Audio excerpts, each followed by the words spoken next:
Hey everyone, welcome back to Policy Punchline. Here at the show, we interview scholars, policymakers, and business executives about some of the most urgent issues and frontier ideas in our world today. I'm Princeton senior Tiger Gale. Today, I'm here to introduce a new bestseller in economics, Fiscal Therapy, Curing America's Debt Addiction and Investing in the Future. The author is William Gale. He is the Arjay and Francis Miller Chair in Federal Economic Policy in the Economic Studies program at the Brookings Institution. He is also a co-director of the Urban-Brookings Tax Policy Center from 1991 to 92. He served as senior economist for the White House Council of Economic Advisors under President George H.W. Bush. Thank you so much for joining me today, Dr. Gale. Well, thank you for having me. I'm looking forward to talking about all this. And also co-hosting the show with me is our team's James Cross. James, thanks so much for being here with me. Yeah, it's great to be here, Tiger. Bill, why don't we just get started with a very generic question about your book, your latest book, Fiscal Therapy.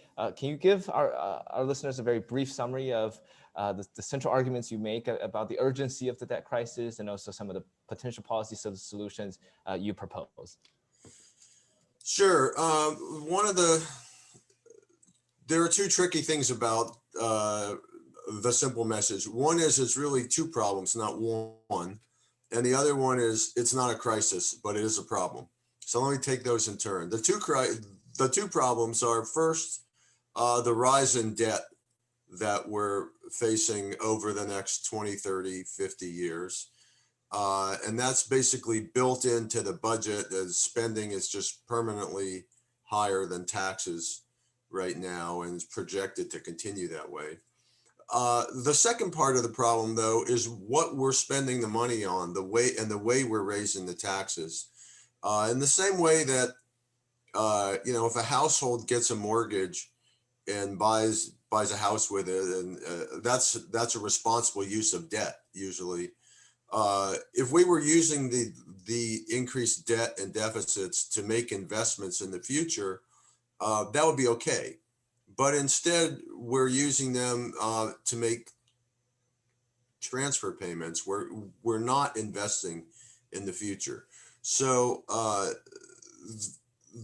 the concern is the dual concern that we've got rising deficits and we're using them for the wrong things. Now, the urgency of this is a tricky question because you never want to tell people that a problem is not urgent because that's a guarantee that they're going to put it off. But in fact, the problem is big, but it's not urgent. It's not a crisis. It's not a house on fire. One of my colleagues uses the analogy, it's more like termites in the woodwork, eating away slowly at the foundation of the house. So it's a problem. We need to address it. We should not be addressing it right now. We should be dealing with the economy in response to COVID and all that. But this is going to stay on our radar screen. We are going to have to deal with this at some point. So as a starting point for our discussion of the book, I want to ask you about the chapter you devoted to understanding the history of the government's taxing and spending.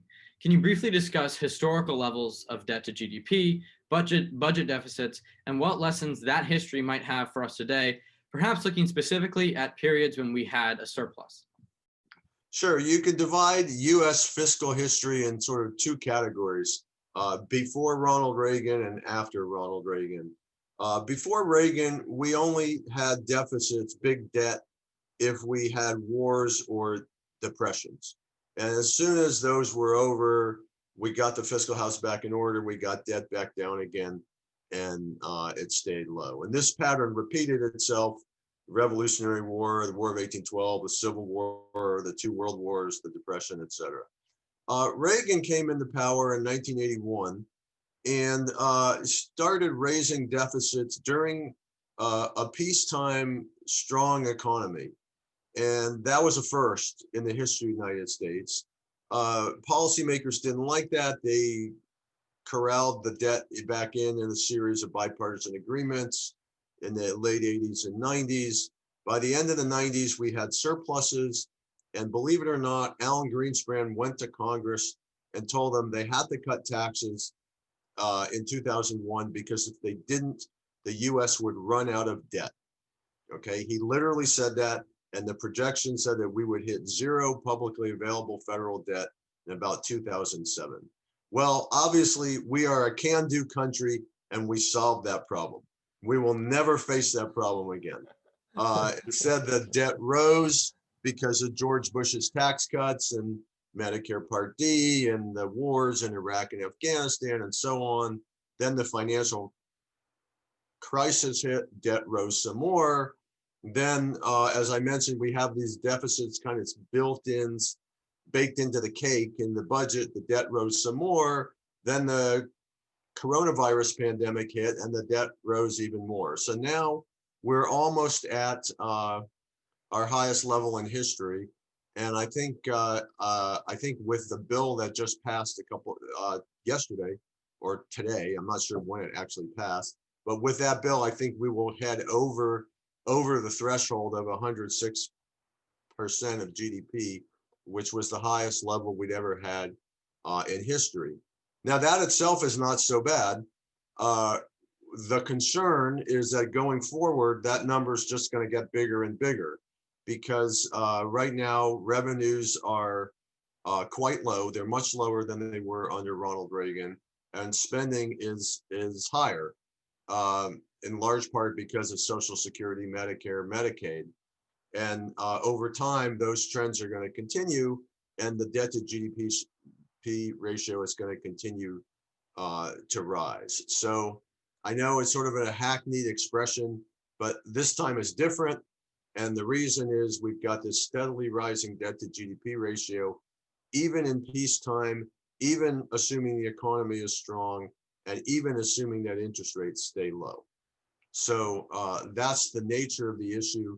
It's not a situation we've ever faced in our history before.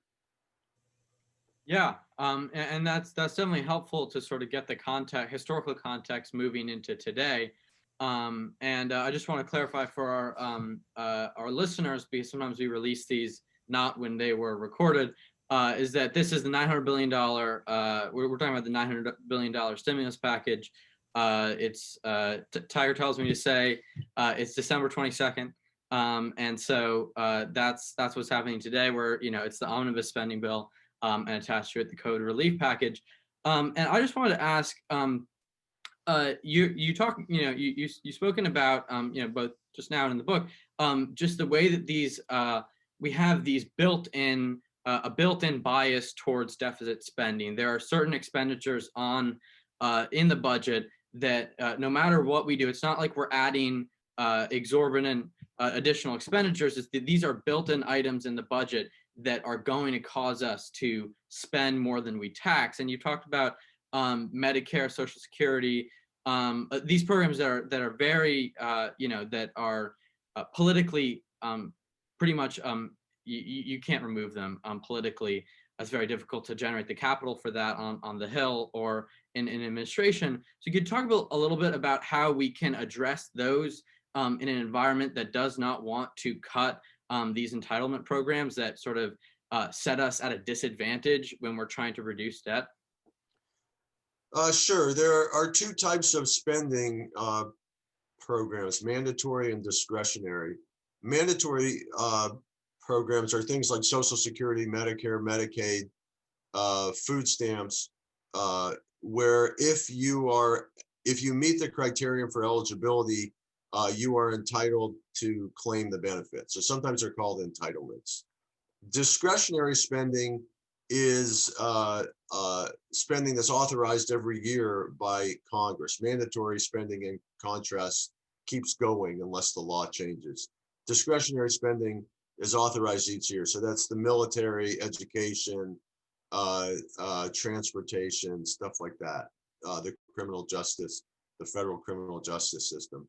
That has to get appropriated and authorized every year by the Congress. What's happening is that the entitlements are taking over the budget. They've gone over the last 50 years, they've gone from 1/3 to 2/3 of the budget, and they're likely to continue to increase. That reduces fiscal flexibility on the spending side, in particular because there are very strong constituencies favoring Social Security, Medicare, Medicaid spending. So that makes spending cuts particularly hard. When people talk about, eliminating the Department of Education or cutting big bird funding or whatever, that's not going to make a dent in spending. 70% of what the government spends is Social Security, Medicare, Medicaid, the military, and net interest.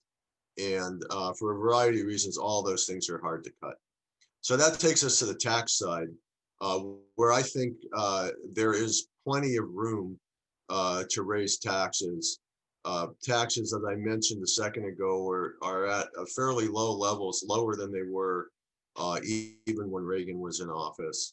And polls consistently show that people think that high-income people and corporations should be paying more in taxes. I think polls do show as well that people would prefer higher Social Security taxes over lower Social Security benefits. So I think there are a number of ways we could raise taxes to help close the gap. I'll just mention the other benefit right now is keeping the whole fiscal picture in a reasonable situation is that interest rates are so low. The federal government is a net borrower, so when interest rates go down, net interest payments go down. Just like if you have a student loan, you want interest rates to be low. The government has enormous amounts of loans. They want the interest rates to be low. As long as interest rates stay low, the budget situation will be manageable. If interest rates take off, then we're going to find ourselves in a very uncomfortable budget situation, and we will have to think about things like raising taxes on a broad part of the population or cutting very popular spending options.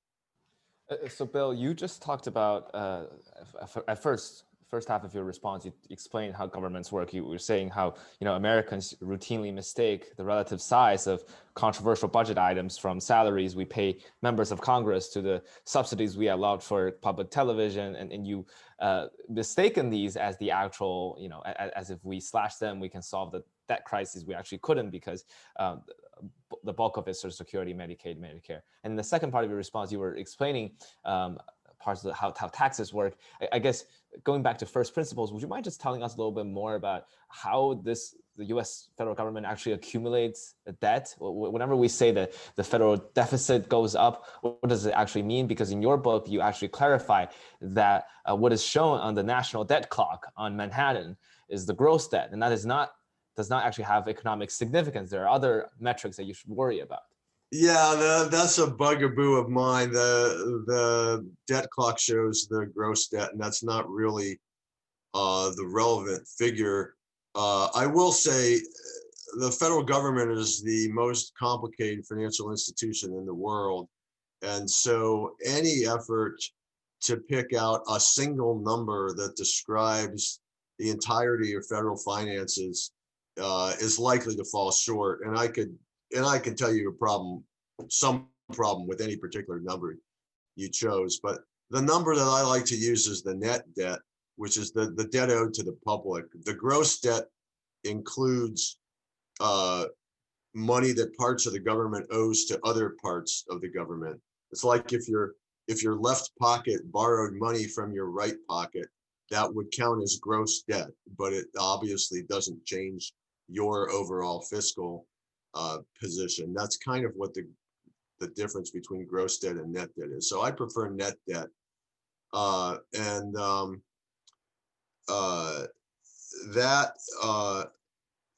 alone, the net debt will rise inexorably, even if we do nothing to change the course of the budget. Now that in itself is not a huge problem as long as it rises slowly and interest rates stay low, as I mentioned. But it's kind of a razor thin margin.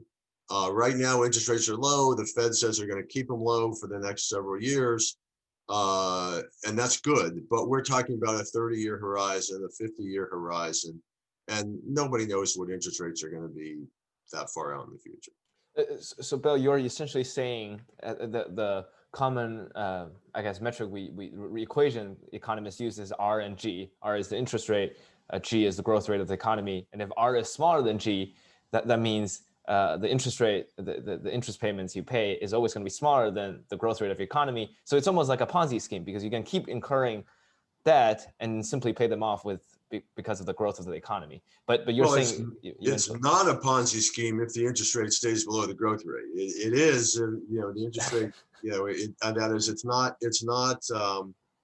it is sustainable if the interest rate stays below the growth rate. The problem is we just don't know whether that will be the case.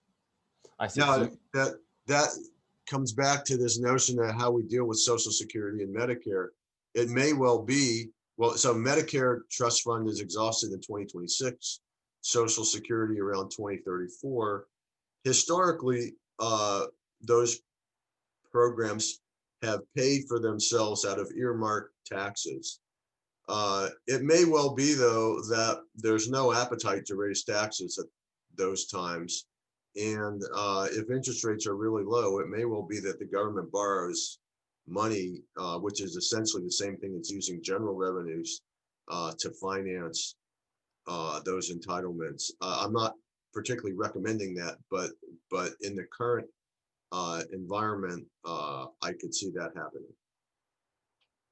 Yeah, I just want to follow up on that and focus on how we're going to pay for these obviously popular entitlement programs that are going to run out of money at various points. You've mentioned how low historically our tax rates are, and you've proposed in both your writing online and in your book a Vat tax, which is very popular and widely used in Europe and other parts of the world, a value-added tax on most purchases across the economy. Could you elaborate on that and how you can make that a progressive tax? Because one of the main criticisms or critiques of that proposal is that it's very regressive and it's going to hit the bottom half of the economy the hardest. And how can you take a Vat tax and make it politically viable and maybe use that to support these entitlement programs that are going to run out of money? Right. So let me mention first that Social Security and Medicare, people tend to describe them as a spending problem because the spending is rising over time and revenues are staying constant. But that's really sophistry, because you could equally describe it as a tax shortfall. That is, when policymakers provided these benefits to households, they knew the benefits were going to go up over time, but they chose not to provide taxes to pay for those benefits. So you could argue that the problem isn't that spending on those programs is too high, but rather the taxes for those items are too low. And so I try to describe the debt problem not as a tax or a spending issue, but as sort of two sides of a scissor that, it takes two sides to do the cutting, and it's the imbalance between the two that causes the problem, not the level of either one. In terms of value-added tax, it's a great idea on paper. A lot of countries use value-added taxes because they are efficient. They are good at raising revenue. In the book, I talk about Willie Sutton being the bank robber being asked why he robs banks. And he says, because that's where the money is. And value-added taxes are where the money is in tax reform. Every major country has a value-added tax except us. And people may be surprised to know that Republicans have proposed value-added taxes numerous times in the last decade. Ted Cruz, Paul Ryan, Herman Cain, Rand Paul, all of their taxes were value-added taxes. Now, they wouldn't call them value-added taxes because that's a dreaded instrument of European socialism.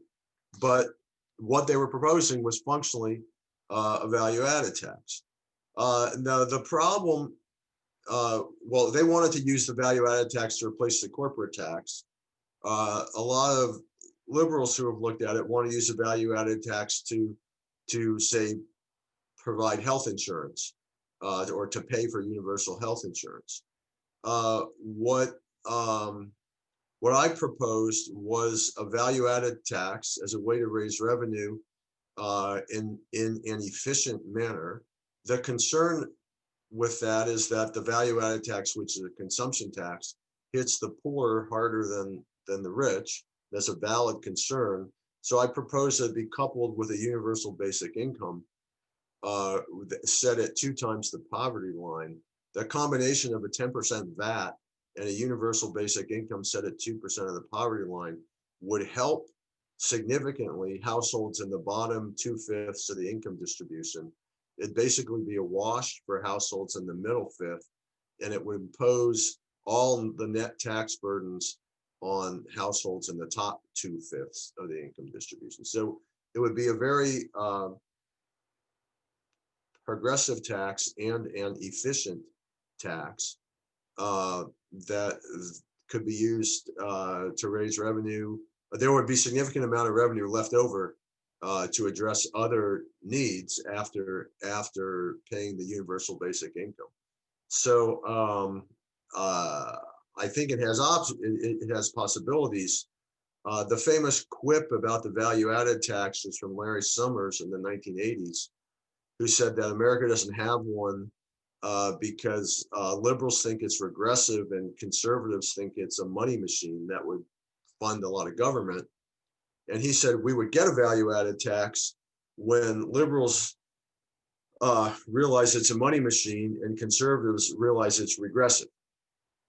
So I think he's basically right. 30 years later, I think that's still the situation we're in. Liberals don't trust the value-added tax, even though European countries have value-added tax and use it.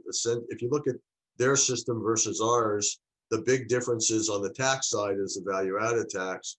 The big difference on the spending side is they spend a lot more on social initiatives than we do. But liberals don't trust that combination would occur.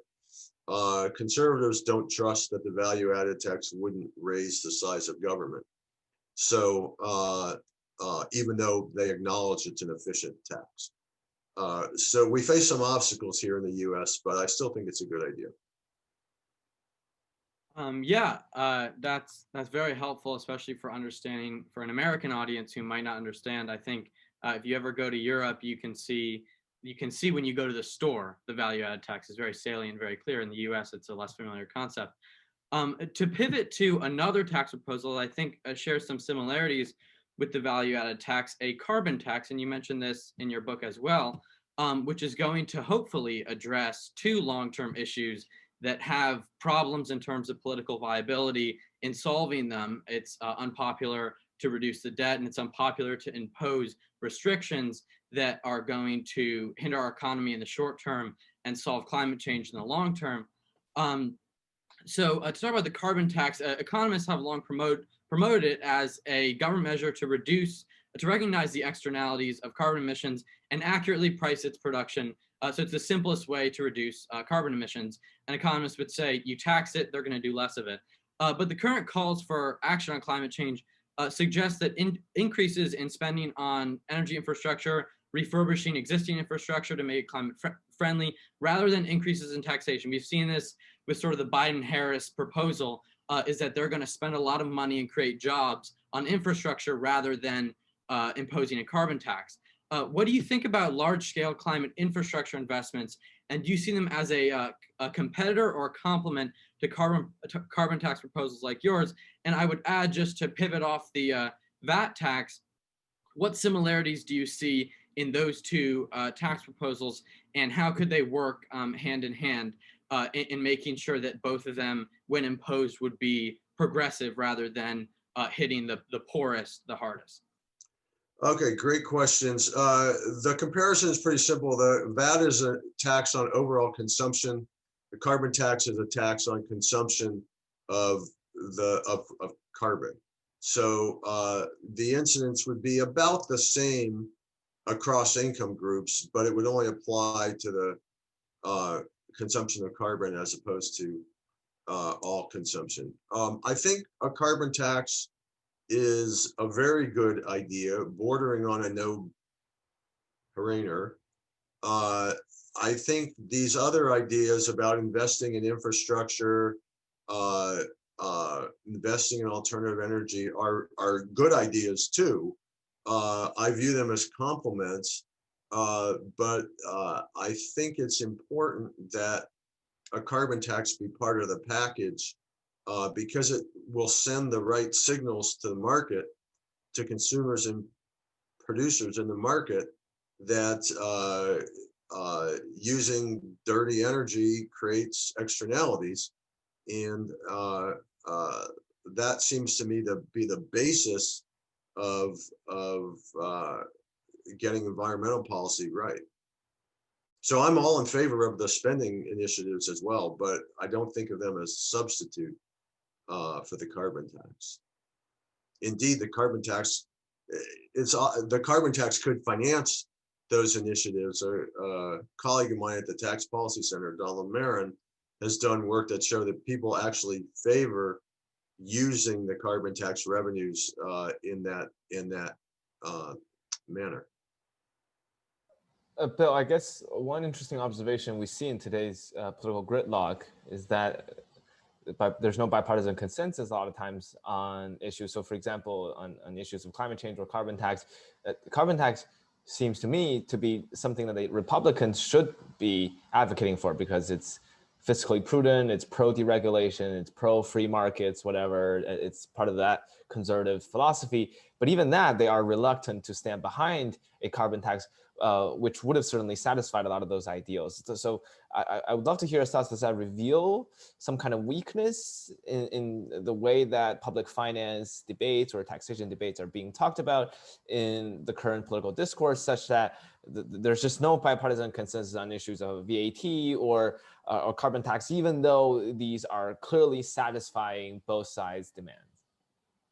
Yeah, I think it's a failure of the political system more than anything else. The carbon tax, a carbon tax would make the economy more efficient. And so all the kind of free market arguments against it don't work. In fact, they work in favor of a carbon tax rather than against a carbon tax. Production, emission of carbon creates externalities, negative externalities, and any basic microeconomics course will tell you that therefore they should be taxed. It turns out it's not that hard to impose a carbon tax at the wellhead, so to speak, the evidence suggests it would generate a fair amount of revenue, about a percent of GDP, that could either be returned to taxpayers or some form, or used to finance the research we just or renovation we discussed, or to pay down future debt. I see. So I guess to speak a little bit more about how we can shape federal spending under this current political gridlock, you previously recommended that the government reduce Medicare reimbursement rates, reform Social Security to prevent a meltdown of the program when it ran out of the funds. These are two of the most popular and expensive items in the federal budget, as we talked about. I guess, what kind of political preconditions do you think would make these reforms politically viable? Why do you think it's somewhat urgent to reform them? The political system is, even in the best of excuse me, even in the best of circumstances, the political system was designed to make big changes difficult. If you compare our system to the parliamentary system in the UK, for example, there a majority party comes to the power, they enact their proposals.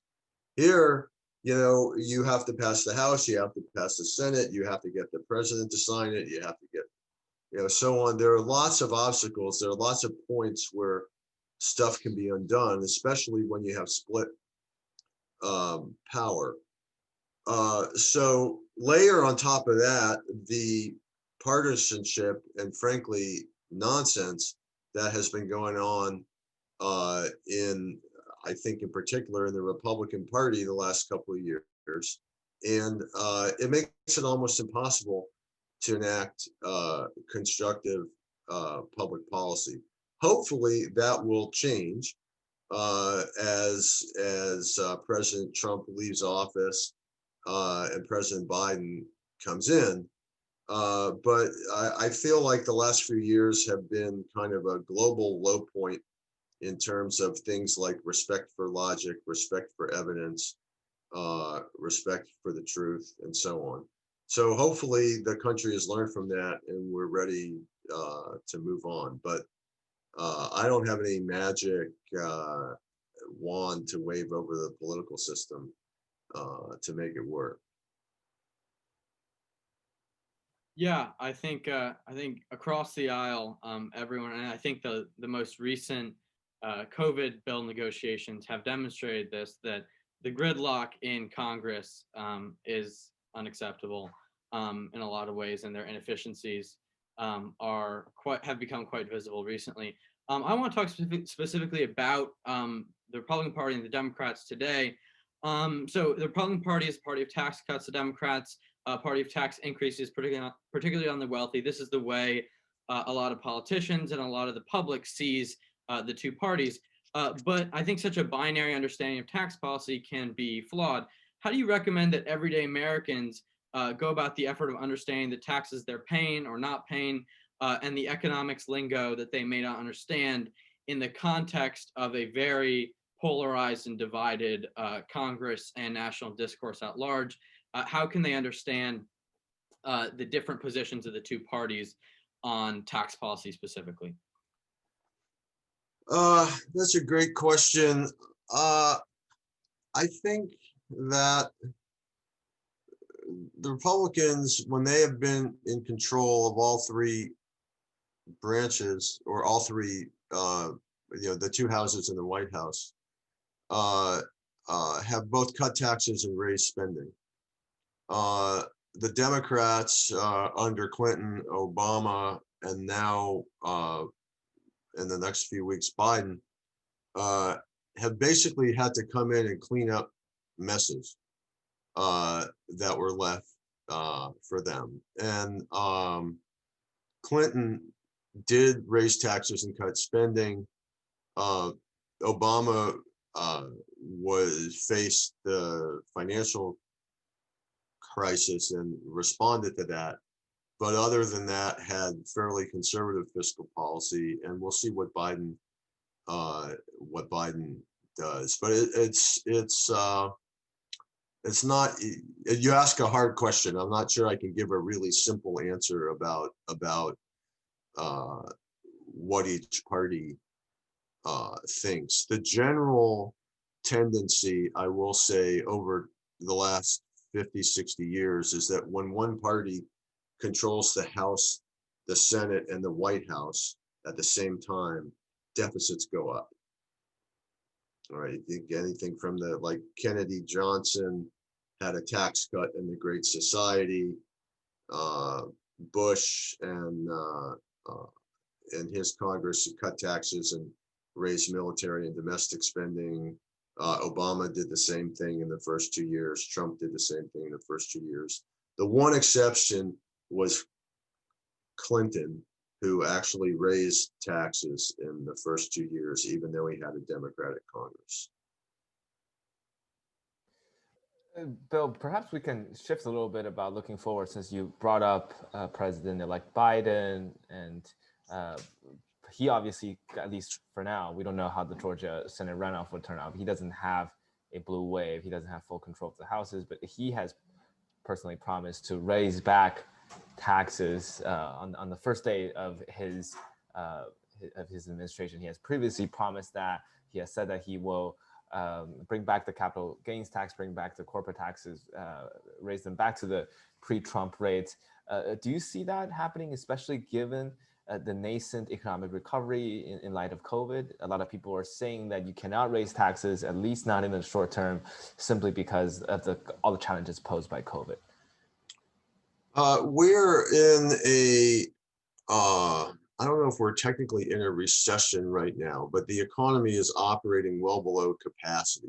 A recession has to do with declining output rather than the level of output. So our level of output may be going up, but it's low relative to our capacity. So it's probably not the greatest time to raise taxes. I don't know that, well, let's take a step back. Biden's tax proposals were put out during the presidential campaign at a time when Bernie Sanders, Elizabeth Warren were proposing massive, just massive tax increases. And Biden's proposals were not as large as theirs, but they were still sizable, quite sizable. I never thought that his proposals would get through even a Democratic Congress unscathed. I've always thought maybe about half of them, you know, in terms of revenue would get through. That would not be some massive tax increase. That would get us, you know, closer to tax levels in the Reagan era, but it would not be some unprecedented tax level. I don't think there's an urgency to do that during the downturn, though. The most important thing is to get the virus under control. And then my guess is that when that happens, there's going to be enormous pent-up demand and pent-up supply. And that if we can get the virus under control, that the economy is going to bounce back fairly quickly. At that point, we can start thinking about medium-term and long-term issues. But right now, especially with interest rates low and the economy in the dire situation that it is, and the pandemic spreading, we really need to focus on the pandemic. COVID policy is economic policy right now. We have to get the virus under control. Yeah, I just want to follow up on that and talk a little bit about some of the Biden campaign's other promises, and not specifically the ones that he unveiled during the primaries. He's promised to repeal Trump's signature tax reform, the 2017 Tax Cuts and Jobs Act. And I know you've done some analysis of this tax reform, the impact it had on the American economy. If successful in the short term, presuming this is in 2021, during the pandemic recovery, if he's successful in repealing this tax reform, what will this do to our post-pandemic economy, based on your previous analysis of the tax reform and the current economic landscape during the pandemic? Yeah, I don't think there would be anywhere near enough support to just repeal the 2017 Act. I think there are particular provisions like the subsidy for pass-through businesses, which were particularly poorly thought out and basically need to be extinguished. Some of the international rules were extraordinarily novel and were written without much regulation and with some obvious flaws, and they could be usefully reformed. And Biden has some reforms along those lines. But I think the basic, I'd be surprised if we reversed kind of some of the basic features of the 2017 Act. And I think it's much more likely that they would simply try to let the temporary features expire when they're due to expire in 2025. Again, you don't really want to be raising taxes with the economy operating so far below capacity. I mean, that's true in any recession. This recession is just different from other recessions in that we wanted people in the spring when we passed the CARES Act. We wanted people to get out of the labor force. Some people described it as a medically induced coma that policymakers put the economy in, as we wanted people to stop interacting, stop working, start social distancing. And the idea of the original package in the spring was to provide relief to provide support for people while they observe public health guidelines, and so that we could get the virus under control. The federal government failed to get the virus under control, failed in a big way.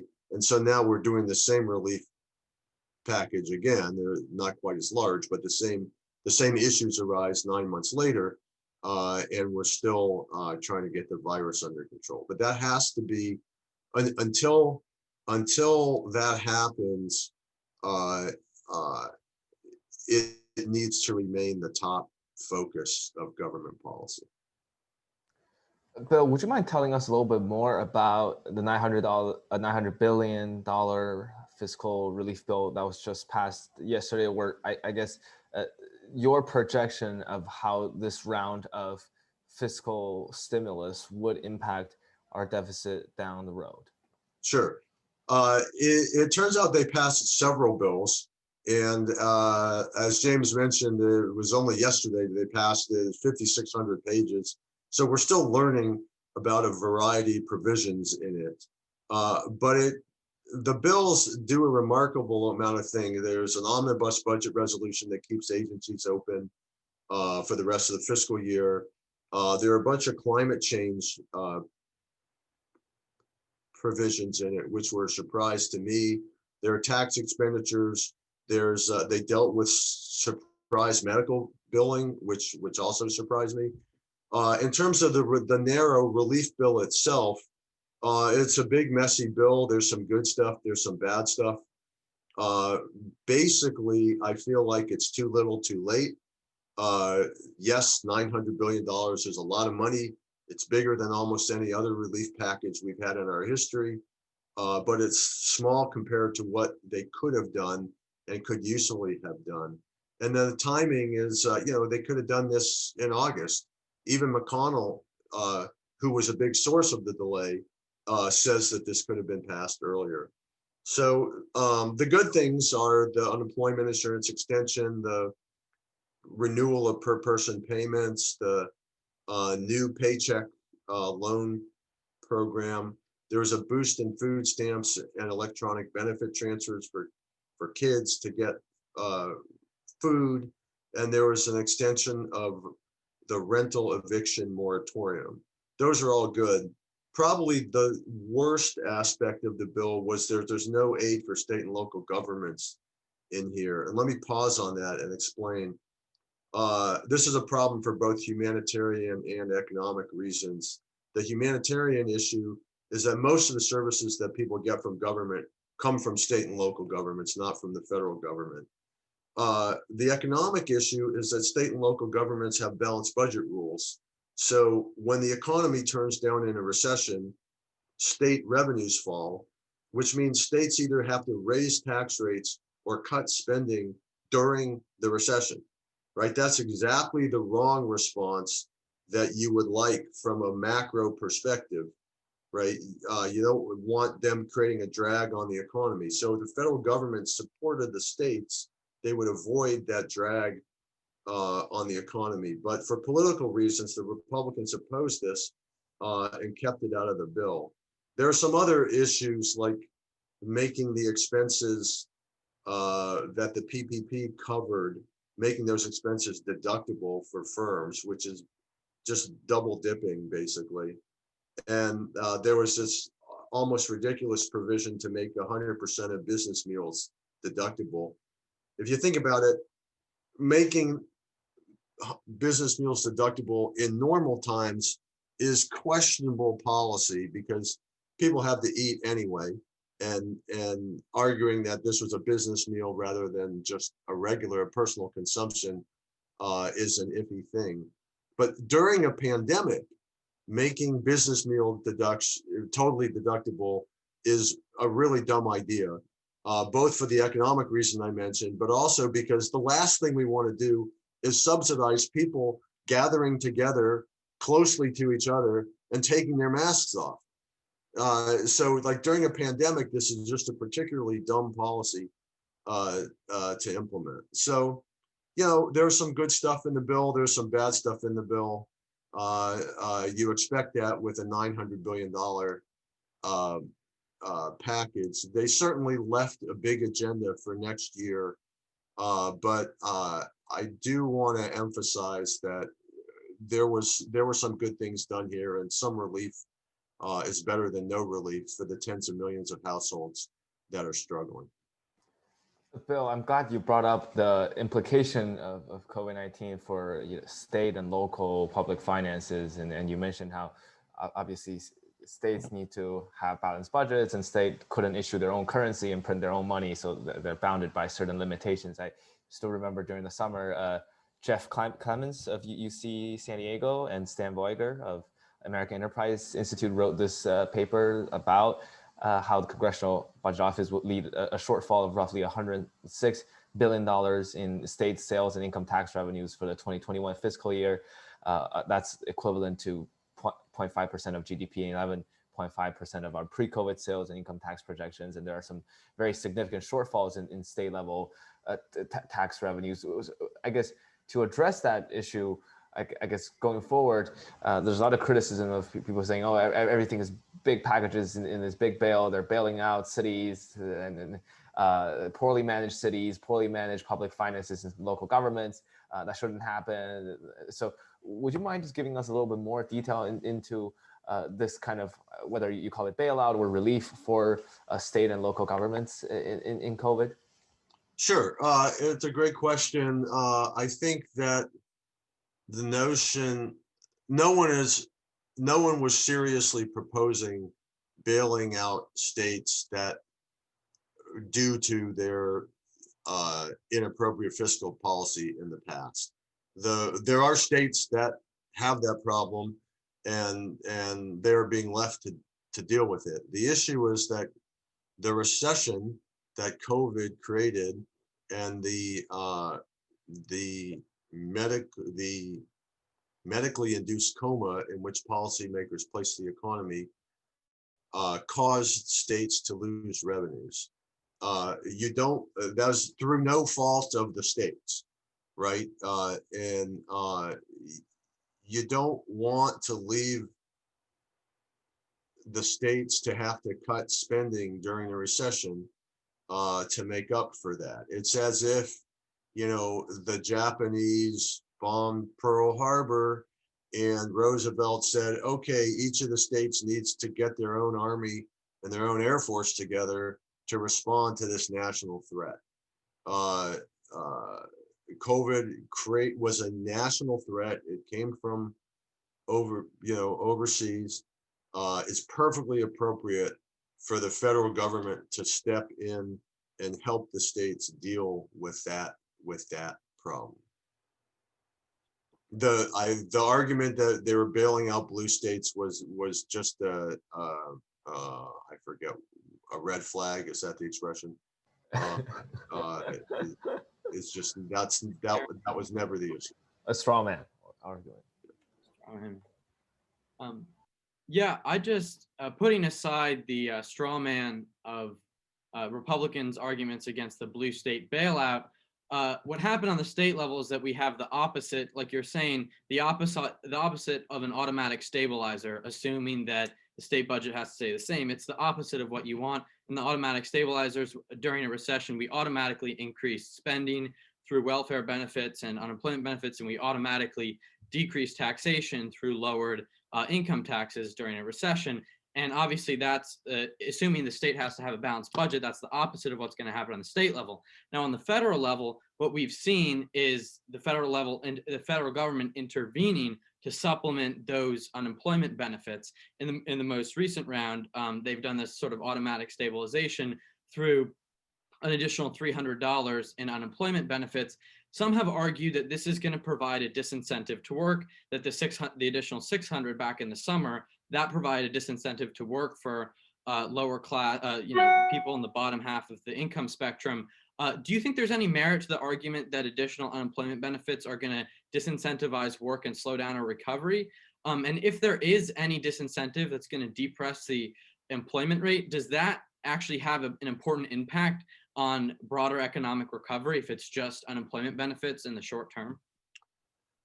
So there's two issues here. One is the evidence does not support the view that that the pandemic unemployment insurance caused people to stop looking for work. The number of unemployed people was way higher than the number of vacancies in the summer.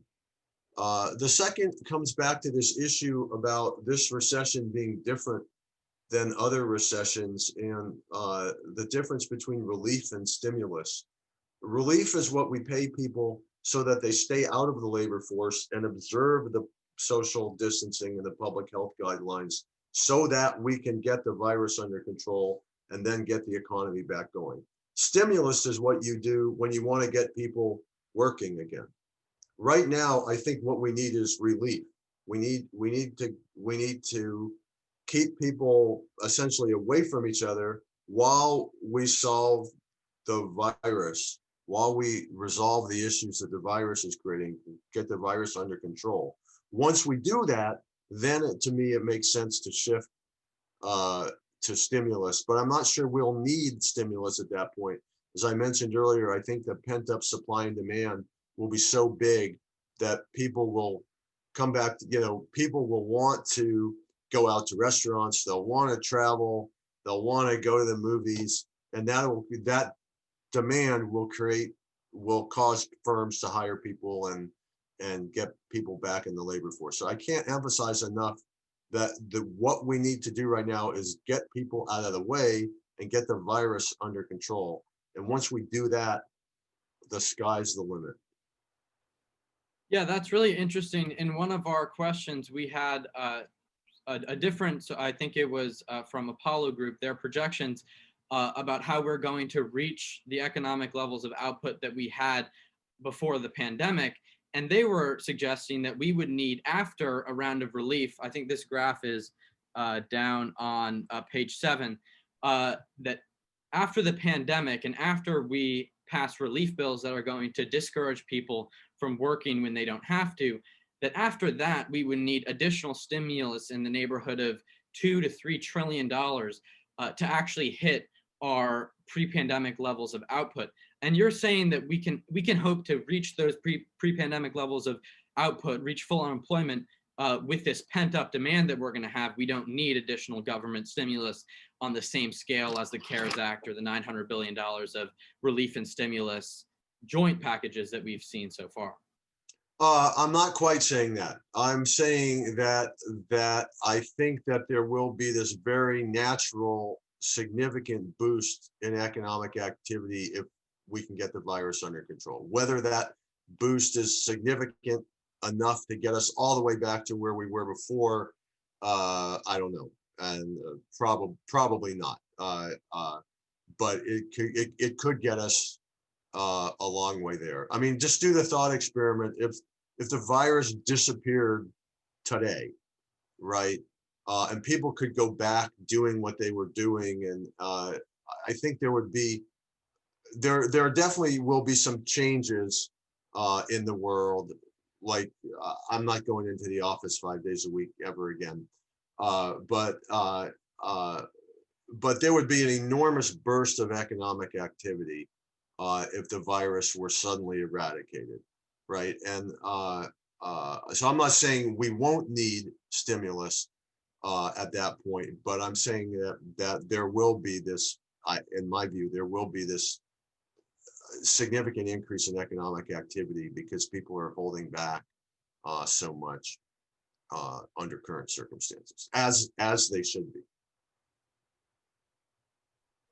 Yeah, that makes a lot of sense. And I think that definitely squares with that graph that we had pointed out. And it's very hard to tell, I think, at this point, what the post-pandemic economy will look like, how vaccinations will roll out. And so I guess that question is still sort of up in the air. I was just really interested on your take on what actually delayed the COVID bill, the $900 billion of targeted stimulus and relief.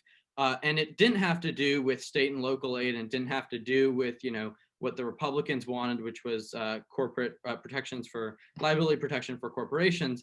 The 11th hour negotiations over the latest stimulus bill, the main obstacle to the bill's passage was surprisingly over monetary policy. It was about the extension of the Fed's emergency lending facilities that aim to support businesses and municipalities.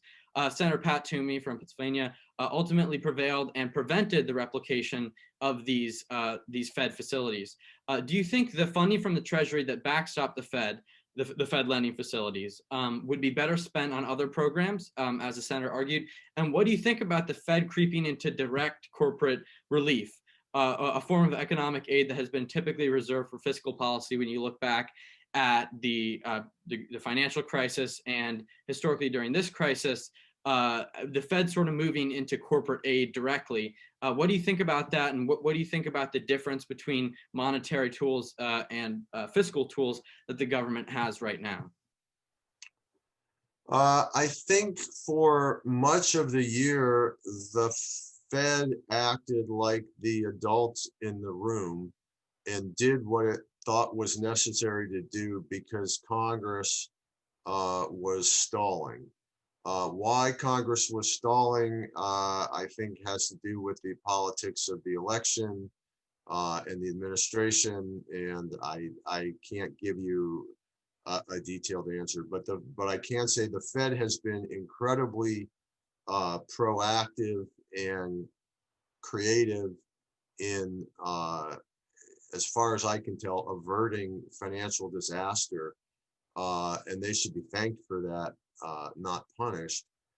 In terms of the negotiations, if you look at what was, well, two things. One is, it's not clear to me yet whether the bill that was passed ruled out just the particular programs that the Fed had done or the whole class of interventions. I think the Democrats are claiming that the Fed can still do those class of interventions.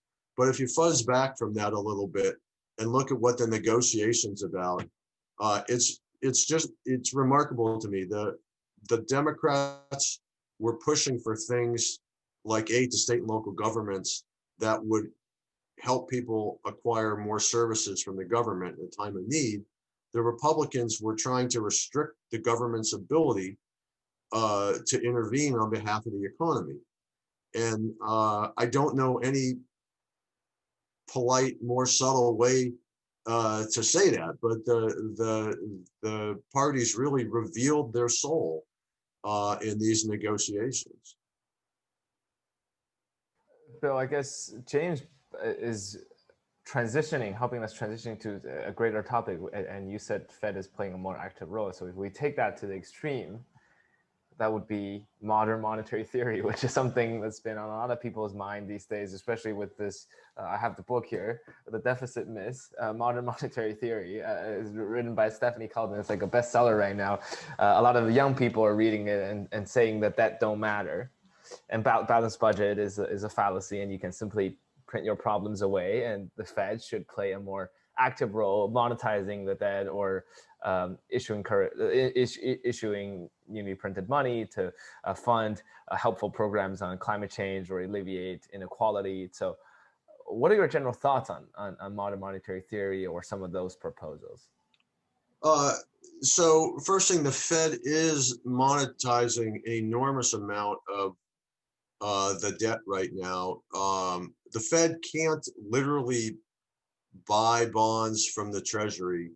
So the Treasury sells in the open market and the Fed buys from the open market. But from 2019 to 2021, the Fed is essentially going to buy about 70% of the increase in federal debt, according to the Congressional Budget Office. So I think I don't fully understand modern monetary theory because I've never seen it laid out in a framework that makes sense to me. I will say that fiscal policy with very low interest rates that we have now shares a lot of common characteristics with what I understand modern monetary theory to say. But I would like modern monetary theorists to distinguish more carefully between what we call positive economics and normative economics, which is positive economics being how the world works, and normative economics being how the world should work. And I find it very confusing in MMT discussions to understand when and whether they're talking about one versus the other. I guess what would be, I guess from your perspective, what MMT people are saying? They don't have a comprehensive framework per se, but it seems that what they're saying is we have historically low interest rates. And if you keep printing money right now, we're not going to see inflation anytime soon. So you should keep printing money and keep monetizing those debt and keep using those debt for good purposes, such as funding public education or something. And we can stop that when we see signs of inflation. And because interest rates are not going up, because we're not seeing any signs of inflation, we should just keep doing this. Well, that's what conventional fiscal policy would tell you too right now, with interest rates being really low. But for example, modern monetary theorists say that when there's inflation, Congress raises taxes. Is that a statement about what actually happens, or is that a statement about what they think should happen in that situation? I've never been clear. If it's a statement about what actually happens, I think it's demonstrably false. If it's a statement about what should happen, then it requires some more. It requires placing in a model. Why do you think it's demonstrably false? Which part? I don't see Congress raising taxes in times of inflation. You think about the big inflation we had in the 70s, Congress cut taxes dramatically following that.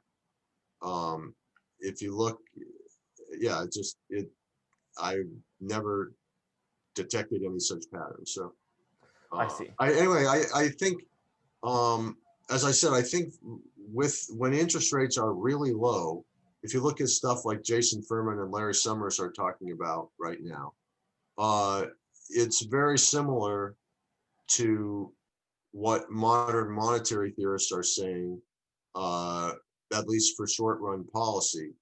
But if interest rates were to rise, you'd get different stories from Keynesian fiscal policy versus modern monetary theory.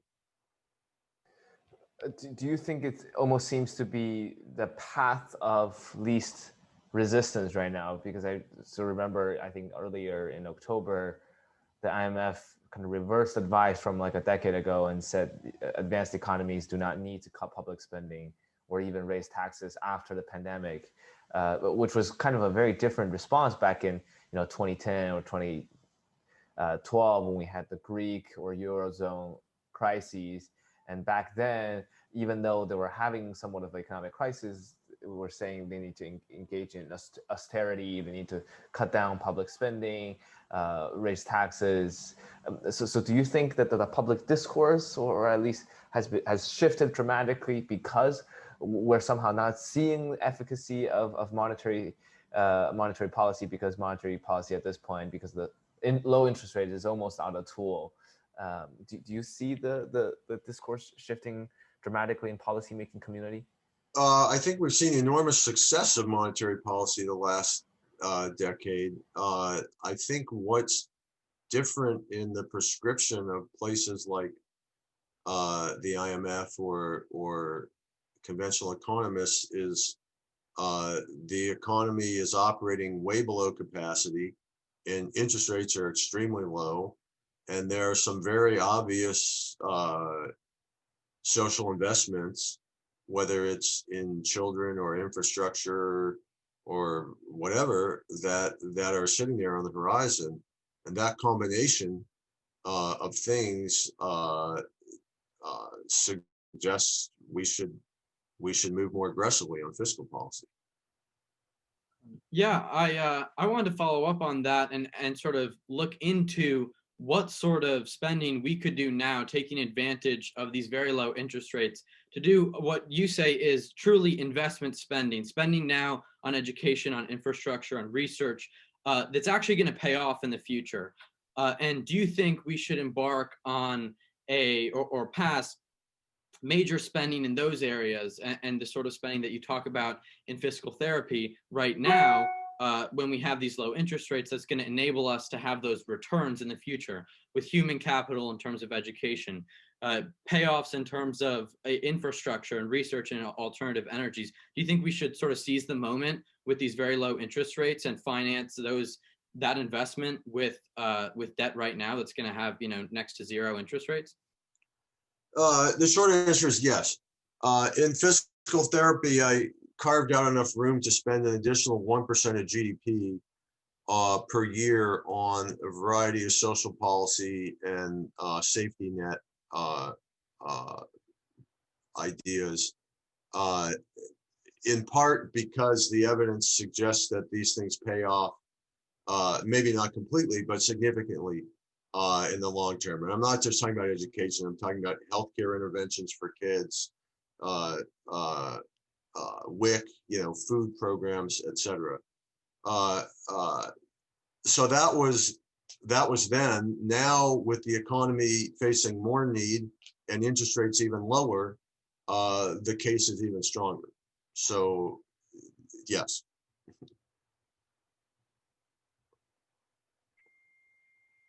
Yeah, and sorry, I want to ask, I want to transition a little bit to some of your other work. We focused on fiscal policy and taxing and spending more broadly, especially in the context of COVID, but I want to transition to some of your work on wealth in America, and specifically your proposals for a wealth tax. How could that, two questions here, how could that be administered effectively? And two, do you see the potential for generating the political capital for a wealth tax that could finance some of these investments in WIC, in education, in health interventions for children, in infrastructure that are really going to pay off in the future? And can you talk about what a wealth tax looks like for some of our listeners who might not be as familiar with this idea? Sure. Let me start with clarification. I have not proposed a direct wealth tax. I have noted that the value-added tax would tax wealth, but I'm not sure that a direct wealth tax would work. I'm intrigued by it, and I'd like to know more about it, but there are issues with valuing non-marketable assets and stuff like that that have me concerned. I will say that Emmanuel Saez and Gabriel Zuckman at Berkeley have done a tremendous job putting the wealth tax on the table as a policy option to be discussed. I think it merits serious consideration. I'm just not ready to sign off on it yet, personally, myself. I do think we could raise taxes on high-income households in a number of ways, tightening the taxation of capital gains, raising the top rate, jiggering the taxation of business income, and so on. So I think there's an enormously strong case for raising taxes on high-income, high-wealth households. And right now, I'm willing to consider all of the options. So I want to clarify. I sort of meant, I just watched your video you had done explaining what a wealth tax is, and so I just want to sort of dive into your thoughts on the wealth tax generally and how we can tax the wealthy. And so that obviously makes a lot of sense. And in terms of using different tools that we have to tax the 1% and the most wealthy in America. I'm glad you brought up I just have the book right in front of me, The Triumph of Injustice. I have all my public finance books all here, but you were talking about the wealth tax. Would you mind telling us, I guess, a little bit more about why you think wealth tax is not there yet, and your contrast from that? Because Elizabeth Warren made it very popular. So it's first, one argument you'll hear against wealth taxes, which is not valid for the U.S., is that a bunch of European countries had wealth taxes, and most of them have removed the wealth taxes. And that really doesn't speak to what Saez and Zuckman are talking about, because the European wealth taxes had relatively low thresholds. As a result, they exempted certain types of assets. As a result, there was a lot of avoidance and shifting into those assets. And on top of that, in European countries, you can avoid the tax by living somewhere else. In the US, you have to renounce your citizenship to avoid US taxes. And that's obviously a much bigger hurdle. But the wealth tax that they've talked about, that Elizabeth Warren talked about, was a 2% tax on wealth above $50 million. So you pay nothing on the first $50 million and then 2% of your wealth above $50 million. That generates a surprisingly large amount of revenue. There's a lot of wealth up there. And the issue is how to value it. Stocks are pretty easy to value, but for example, a share in a family business may be difficult to value. Art, stuff like that, stuff that's not sold in the market every year or valued in the market every year. So there are ways to value that, and I don't want to reject the idea of a wealth tax. As I said, I'm not ready to buy into it completely the way I am some other proposals. Like James asked me, should we have more investment? The answer is yes. Should we have a wealth tax? I'm not sure, but it's a very intriguing idea. What about some of the more normative arguments, such as, if you have a wealth tax, that would deter people from becoming more entrepreneurial? It seems that we always make normative, moral, ethical arguments when it comes to public finance. So like if you forgive people's debt, they'll become less responsible. If you tax the rich more, they'll be less entrepreneurial. Do you think any of those arguments hold? I think it's important to think about the tax involved. If somebody's thinking of starting a company and they find out that if they accumulate wealth of $50 million, wealth above that is taxed at 2%, that doesn't strike me as the biggest disincentive. I mean, if you told, I don't know, take Jeff Bezos or Bill Gates or Warren Buffett, and let's say they're worth $100 billion, and some are worth more, some are less. If you told them that we have this tax that would reduce your wealth by 2% per year, would you not do the things you do? Would you not have done the things you do? I don't think they would say that. I mean, I don't think people sitting in their garage are thinking about what the capital gains tax rate is going to be 10 years from now. I mean, you're talking about massive wealth creation. And I just think that there is room. Maybe 2% is the wrong rate. I think 6% or 8% is too high, for example. I don't know exactly what the right rate is, but I just don't see that entrepreneurs are necessarily motivated by the very last dollar they could possibly accumulate. Most people, I think they have a good idea. They want to try to succeed in business. They know they're going to be rewarded if they do well. But I just have a hard time believing that it would stop entrepreneurial activity or significantly reduce entrepreneurial activity. So we talked about wealth tax, we talked about VAT, we talked about carbon tax. I guess one term we haven't really touched on is consumption tax, which I guess is very much related with VAT, with carbon tax. This is the last book I'll cite is here by Professor Robert Frank, Under the Influence. We had him on the show a couple months ago, and he's a big proponent of progressive consumption tax. And even Bill Gates sometimes says this, don't tax my income, tax my consumption. And if you tax the rich people's consumptions, they'll be less incentivized to consume and emit carbon and such and so on. So what do you think of that? Well, the value-added tax is a consumption tax. Yes. And it becomes a progressive consumption tax by adding the universal basic income to it. First thing I should say, you've got a great collection of books there. So that's very encouraging. There are two ways to get to a progressive consumption tax. One is what I just suggested, the value added tax with a UBI. That's a transactions-based consumption tax with the UBI. The other way, what Professor Frank has proposed, is essentially, excuse me, like the income tax, except you subtract out saving, and so you're left with consumption. And it's a great idea conceptually. Administratively, it's more difficult than it might appear. And so, for example, there was something called the USA tax proposed maybe 25 years ago that it turned out to be very difficult to design. And actually, Ruth Ginsburg's husband, a guy named Marty Ginsburg, who was professor at Georgetown Law, as well as having other well-known legal career.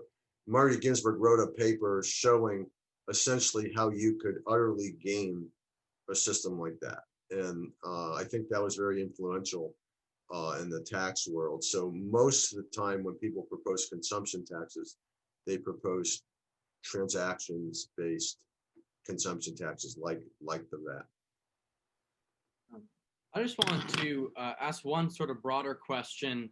The recent spending bill, both the omnibus spending bill and the $900 billion of stimulus, has prompted what I like to think of as these doomsday projections from the remaining fiscal hawks in the political discourse today, saying that the next generations will never be able to shoulder the debt that has been accumulated over the past decades, and then this year specifically.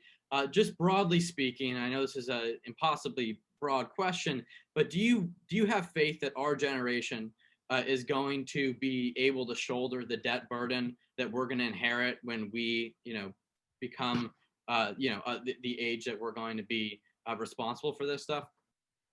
Yeah, I have more faith that you will be able to do so the quicker we get the economy going again, and the more we invest in the people of the country. So the argument of caring about future generations relates directly to the notion of getting the virus under control, investing in the health and food and education of young generation, and so on. The argument that we should kind of turn to austerity for the sake of future generations, I think, is exactly backwards. I see, Bill, because in your book, there's this one quote that I find it really interesting. You said, in recent decades, we have set aside the historical notion that each generation should pay off its debts. At the same time, it is no longer automatic that each generation will be better off than the one before it. Thus, one reason to address the debt problem is to avoid unduly burdening our children and grandchildren. And I find that quite powerful. But I also, on the other hand, when I look around some of my friends, I feel like kids these days don't care about the debt anymore. They see it. They don't care about balanced budget anymore. They see it as this abstract figure that hasn't caused them any problems, and they don't remember being at a time when there wasn't a big debt.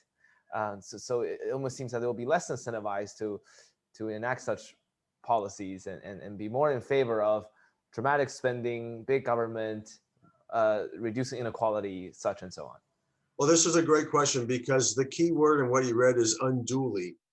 And it comes back to the very first question, which was, what's the book talking about? It's not just the increase in debt, but it's the way the money is being spent, the way the revenues are being raised.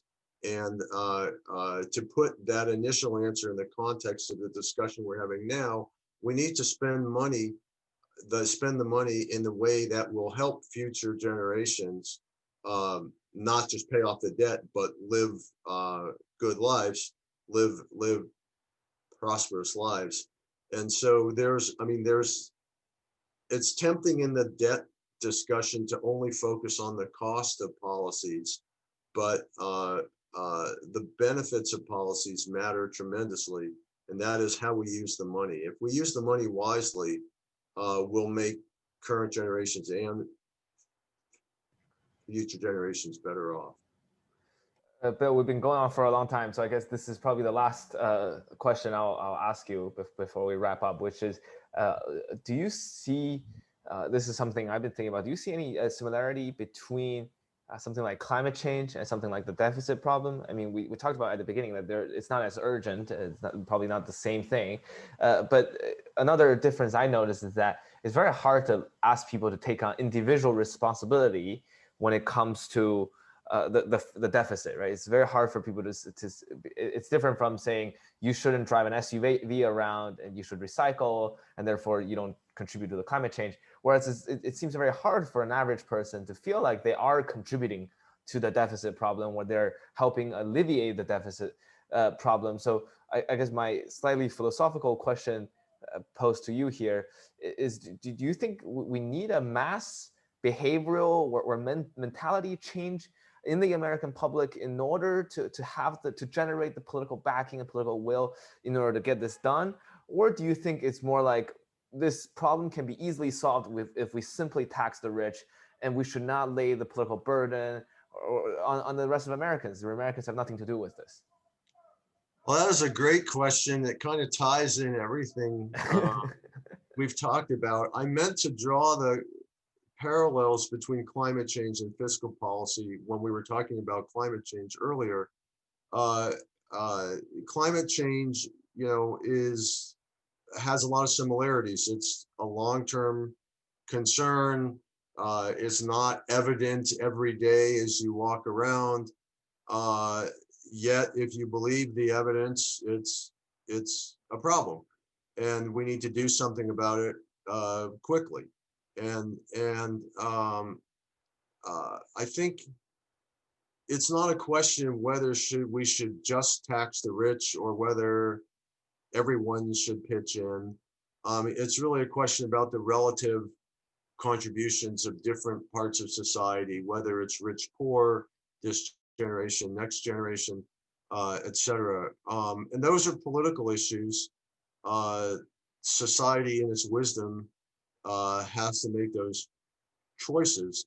But what the political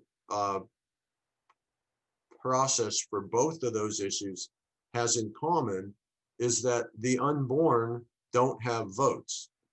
And that biases both of those toward the current generation and away from future generations. So the issues you're raising, the issues that I tried to raise in the book, are essentially an effort to counter that bias against future generations that occurs for the simple reason that they don't exist yet. I see. I guess the last question I would have for you is, since the name of our show is Policy Punchline, what would be your punchline here for our listeners to take away? Punchline is, we have a long-term issue with the debt and the composition of spending, but we should not let that stand in the way of the vital concerns we have right now to control the pandemic and get the economy going again after that. And Bill, how can people learn more about your work? How can they follow you? Obviously, they should go purchase the book. So yeah, I'm on the Brookings website. I'm on Twitter. So all the usual ways. Well, that was our interview with Dr. Bill Gale from the Brookings Institution. We really appreciate you joining us today, Bill, and we hope our listeners could go purchase the book, Fiscal Therapy, Curing America's Debt Addiction and Investing in the Future. As always, you can follow us on policypunchline.com, on Twitter at policypunchline. You can follow us on iTunes, Spotify, YouTube. You can watch the original recording of this interview as well. So, well, thank you so much for listening today, and thank you for joining us, Dr. Gale and James. Thank you very much. Thank you for joining us, Dr. Gale.